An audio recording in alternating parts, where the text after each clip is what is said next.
Para falar sobre os fortes de Pernambuco, é preciso contar um pouco da história da invasão holandesa no Nordeste. Uma história que as crianças de Olinda contam aos visitantes. Eles chegaram aqui para roubar os ouros, né, da cidade, né, que os portugueses transportavam aqui a Portugal. Então eles queriam fazer a mesma coisa. Né? Na verdade, a história é um pouco diferente. Os holandeses vieram para cá por dois motivos básicos. O primeiro diz respeito ao negócio do açúcar. Eles já participavam da produção, melhor, do financiamento e da comercialização do produto na Europa. E, obviamente, tinham interesse em controlar também a produção. Em segundo lugar, os problemas acontecidos em razão da independência holandesa frente à Espanha. Ou seja, a Espanha controlava Portugal em razão da União Ibérica, mas enfrenta o processo de independência da Holanda neste mesmo período. Então começa a colocar obstáculos para os negócios dos holandeses no Brasil colonial. Então, para superar os obstáculos colocados pela Espanha, que nesse momento controlava a monarquia portuguesa, os holandeses deveriam se apoderar diretamente do Nordeste brasileiro.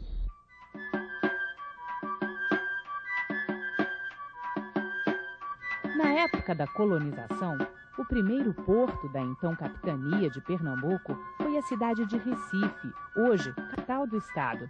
Mas Recife era só o porto. A sede do governo e toda a vida social ficava em Olinda. Daqui, né, foi onde surgiu o nome da cidade de Olinda, né? Era o português, conhecido como Duarte Coelho Pereira, né? Que ele chegou aqui no dia 12 de março do ano de 1535, que ele observou uma bela vista, né, entre Olinda e Recife, que ele exclamou e disse: ó, linda, situação para se construir uma vila, por isso que surgiu o nome da cidade de Olinda. A produção de açúcar da capitania de Pernambuco atiçou a cobiça de outros povos. O ataque mais temido devia vir pelo mar, e a defesa do litoral foi uma das primeiras tarefas dos colonizadores. A estrutura de defesa do Recife, da cidade do Recife, do núcleo da povoação do Recife, ela não é nem concebida, nem montada instantaneamente. Não há um plano global para o Recife. Isso é uma coisa que vem vindo com o tempo, pouco a pouco vai se delineando, né, algumas posições defensivas. Inicialmente, século XVI ainda, fortificações de controle de trânsito do porto, de defesa da entrada e saída do porto e do fundeadouro do porto. Tanto o Forte do Mar, né, sobre os arrecifes que protegem, que permitem a existência do porto, e do lado de terra, né, para proteger a barra.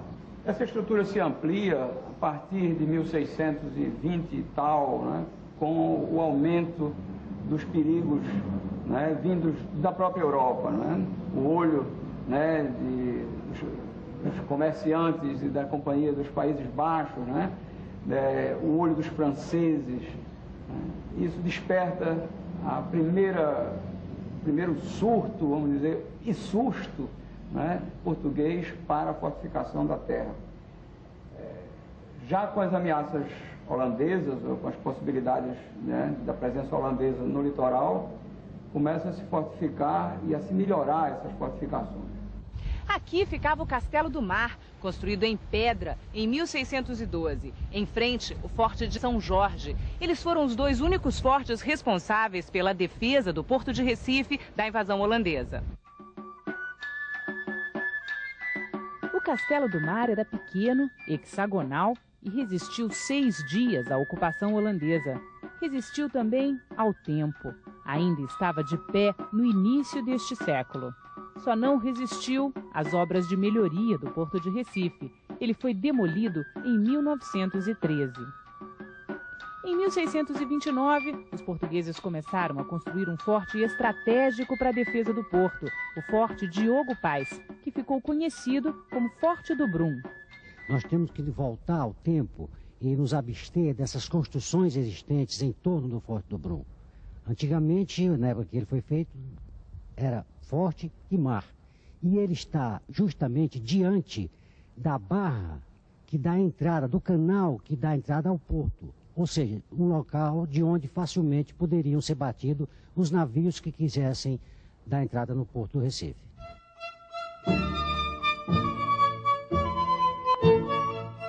Quando os holandeses chegaram ao Recife, as muralhas do Forte do Brum tinham pouco mais de 1 metro de altura. Eles concluíram a obra, mas em madeira e barro. A estrutura de pedra e cal foi feita depois que os holandeses foram embora. As pedras foram retiradas dos arrecifes. Quando os portugueses retomam o Recife, né, ele todo fortificado, havia um sistema que era comum também aos portugueses e aos europeus no sentido amplo, né, de fortificações de campanha. Se chamava fortificação de campanha porque eram edifícios feitos com muita rapidez, tinham que atender a um momento de luta, de guerra, de conflito. Os holandeses faziam isso muito bem, porque eles empreitavam determinados trechos da fortificação a grupos de militares e pagavam por isso por fora. Então as fortificações surgiam quase que do dia para a noite. Em 2, 3 meses você tinha uma fortificação extremamente complexa em estado de defesa. Com a perda do Recife, os portugueses constroem, né, fazem quase que um sanduíche dessas fortificações de madeira e terra, de sanduíche de alvenaria. Eles criam uma parede externa e uma parede interna, né, deixando no meio dessas paredes a antiga muralha de taipa, de barro, de lama. Isso se chama, ainda hoje, né, camisa de pedra e cal. Se colocar camisa de pedra e cal, perenizou, não só o sistema holandês, e a modernidade, como mudou a cabeça, dos especialistas portugueses nas fortificações. Com o fim do perigo de invasões estrangeiras, o Forte do Brum mudou de função. Pesquisas revelaram que estas salas serviram de prisão nos séculos 17 e 18. O personagem mais ilustre encarcerado aqui foi Bernardo Vieira de Melo, líder da Guerra dos Mascates, em 1712. Dom Pedro II também esteve aqui, mas a passeio, e descreveu a vida dos prisioneiros. Há prisões no vão da muralha que tem pouco ar. Tem 14 praças de guarnição que se deitam em camas de ferro com tábuas. Não há água potável dentro da fortaleza, existindo, aliás, chafariz perto. Um preso queixou-se que, apesar da diária de R$ 375, só lhe deem almoço e jantar, quando no Rio também recebem ceia com a mesma quantia. Também disse que o pão do almoço é de 4 onças, mas parece de 5, conforme afirma o comandante. Hoje, o forte abriga um museu militar que exibe objetos encontrados a partir de escavações arqueológicas e peças de artilharia usadas pelo Exército Brasileiro. O acervo pertence à Universidade Federal de Pernambuco e inclui, entre outras coisas, um projétil chamado de bala encadeada, proibido no século XVII por uma convenção internacional de guerra. Esse tipo de bala degolava o inimigo. Esse aqui é um sepultamento, né, de um combatente luso-brasileiro que foi abatido na Batalha de Guararapes, 1648 ou 1649, na primeira ou segunda Batalha de Guararapes. Nós sabemos que ele é um luso-brasileiro porque ele, dentro desse ritual de sepultamento, trazia um terço junto. E como vocês sabem, a maioria dos holandeses era protestante. Esse hábito do terço é católico, portanto, luso-brasileiro. Nas escavações feitas no forte em 1986, foi encontrado um poço, que provavelmente fazia o forte independente de abastecimento externo de água em tempo de guerra. E para continuar contando essa história, temos que voltar no tempo. Em 1630, quando os holandeses desembarcaram em Pernambuco, eles escolheram uma praia 6 quilômetros ao norte de Olinda. O local era totalmente desprotegido. O Forte do Pau Amarelo começou a ser construído pelos portugueses em 1729, 74 anos depois de os holandeses terem ido embora. A construção levou quase 80 anos para ficar pronta. Mas mesmo que o forte já estivesse de pé em 1630, seria muito difícil impedir a invasão holandesa. Eram 65 embarcações com 7.280 homens que tinham vindo para ficar. Eles decidiram fazer de Recife a sede do governo. Defender a terra era fundamental e fizeram isso tão bem que permaneceram em Pernambuco 24 anos. Os holandeses dão corpo e coerência a um sistema defensivo. A gente já pode chamar, no período holandês, o Recife como um sistema articulado de defesa. E muito bem articulado, e muito propiciamente articulado, função da água, né? Função dos terrenos planos, função dos terrenos alagados periodicamente, de acordo com as marés, maré alta, maré baixa, alaga, fosso, desalaga. Isso trazia, não é, modernidade, principalmente ao sistema defensivo do Recife holandês. Este é o Forte de 5 Pontas, construído inicialmente pelos holandeses e em taipa. Dá para ver que são só 4 pontas, os chamados baluartes. Ele já teve apenas 3, mas sem perder a pose, ou melhor, o nome. A construção original tinha forma de estrela e a população nunca aceitou outro nome para a fortaleza. Esse forte foi construído para defender o litoral sul do Recife e também o abastecimento de água potável da cidade do Recife, já que existia a cacimba, chamada aqui Cacimba do Ambrósio, que abastecia toda a cidade do Recife de água potável. E água potável era fundamental no caso de um cerco à cidade. Outra função dos 5 Pontas era evitar que barcos inimigos entrassem clandestinamente por uma falha nos arrecifes chamada de Barreta dos Afogados. A artilharia do forte podia afundar os navios.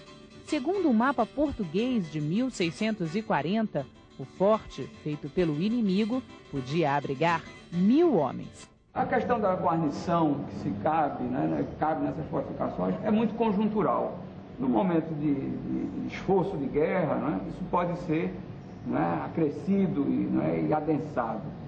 No geral, uma fortificação como essa, de 5 Pontas, já no século XVIII, já de alvenaria, com alguns confortos, tem guarnição em torno de 60 homens, confortavelmente.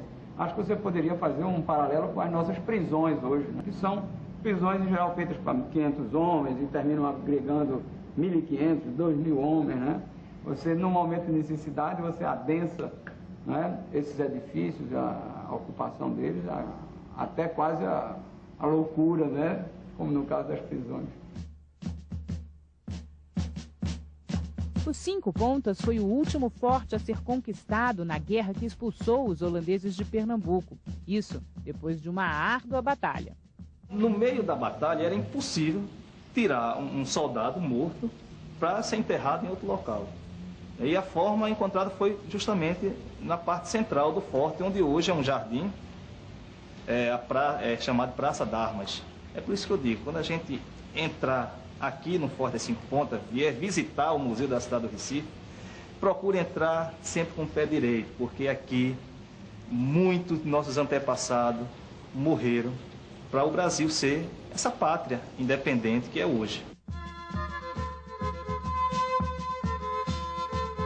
No Forte das 5 Pontas foram elaborados os termos de rendição das tropas holandesas. Eles deixaram a capitania em 1654. O forte, destruído na batalha, foi reconstruído pelos portugueses. Óleo de baleia, areia e pedras, provavelmente dos arrecifes, foram os materiais usados na reconstrução.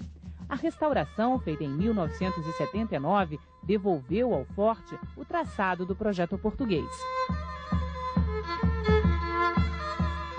5 Pontas, como aliás outras edificações no Recife, acontece uma coisa interessante. Eles, aos poucos, a cidade vai mudando em volta deles, vai sufocando esses edifícios, o porto, aterros em volta, casas sendo construídas muito próximas dessas edificações, tornam esses edifícios, ou fazem com que esses edifícios percam as características militares e estratégicas de defesa. E agregam uma outra função, ou mudam de função, passam a abrigar uma função logística, em geral cadeia, depósito de armamento, quartel para abrigo das pessoas, das tropas, dos soldados. Essa migração de função, no meu entendimento, é o que há de mais interessante nessas fortificações, porque elas criam um dinamismo inclusive pelo lado arquitetônico, elas se transformam, elas se mexem, elas ganham uma mobilidade fantástica, elas são alteradas, né, e transformadas com um sentido prático muito grande. Forte Cinco Pontas, hoje ele é o Museu da Cidade do Recife, né? É um museu de característica iconográfica.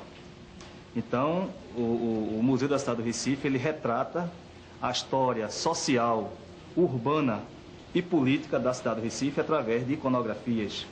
Para você ter uma ideia, só de fotografias, quando eu falo fotografias, são positivas e negativas, a gente tem cerca de 150 mil imagens da cidade do Recife, né? Isso mostrando toda essa evolução urbana. A gente tem aproximadamente 1.600 mapas desde o final do século XVI até a década de 50 do nosso século XX. Esse foto do outro lado foi os holandeses que fez, e aprenderam os português, deixou tudo reservado, sacudido e balançado, é um trabalho direito, ele não tem preconceito, olha ali meu companheiro, digo no som do pandeiro, tá o nosso forte feito. O Forte Orange, na ilha de Itamaracá, é um capítulo à parte nessa história. O forte foi construído originalmente pelos holandeses em Taipa em 1631. Quando os portugueses conquistaram o Forte Orange em 1654, eles reconstruíram tudo, dessa vez em pedra. As paredes resistiram ao tempo e conservaram o que pode ter sido o calabouço do forte. A entrada é chamada de Corredor da Morte, um túnel sinuoso onde os inimigos que conseguissem derrubar a pesada porta de madeira e entrar na fortaleza eram atacados por soldados escondidos atrás das seteiras, esses buracos na parede por onde os guardas atiravam. Uma seteira não podia ficar de frente para a outra para não haver o risco dos combatentes acertarem os próprios companheiros. Na sala da guarda, os arcos romanos davam sustentação a um piso de madeira que não existe mais. Era provavelmente onde ficavam as acomodações do comandante. O forte foi feito para proteger a entrada do Canal de Santa Cruz, mas o principal objetivo era a defesa a longa distância com artilharia pesada.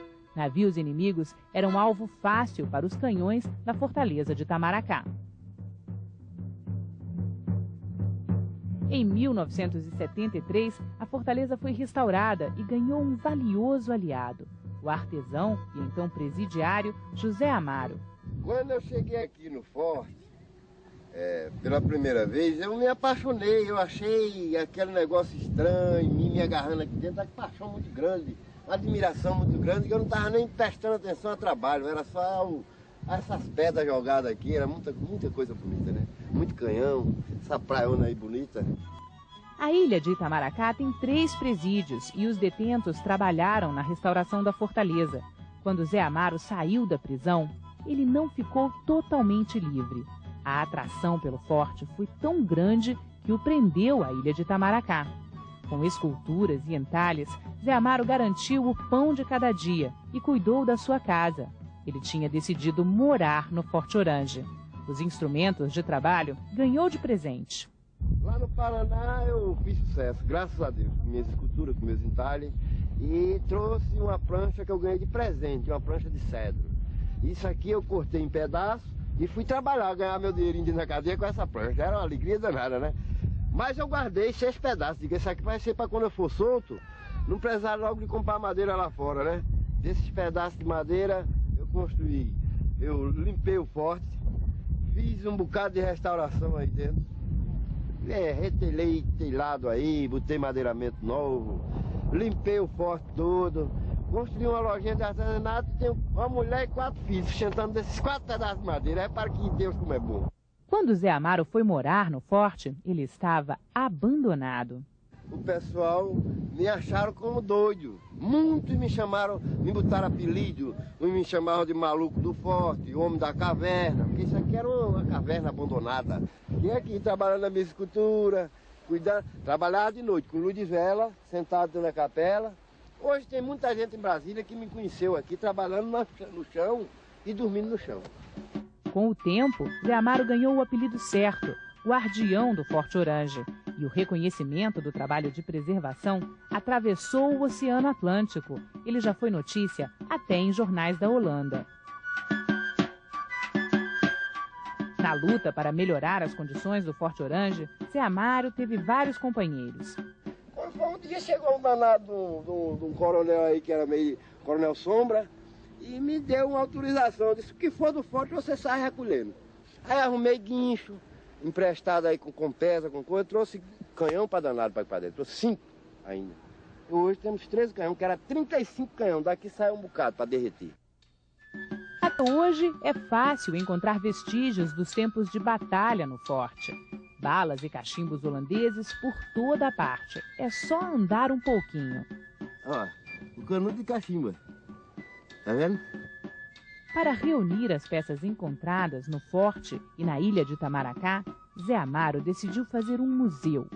Moedas, louça, faiança, braçadeira e balas de canhão e muitos cachimbos.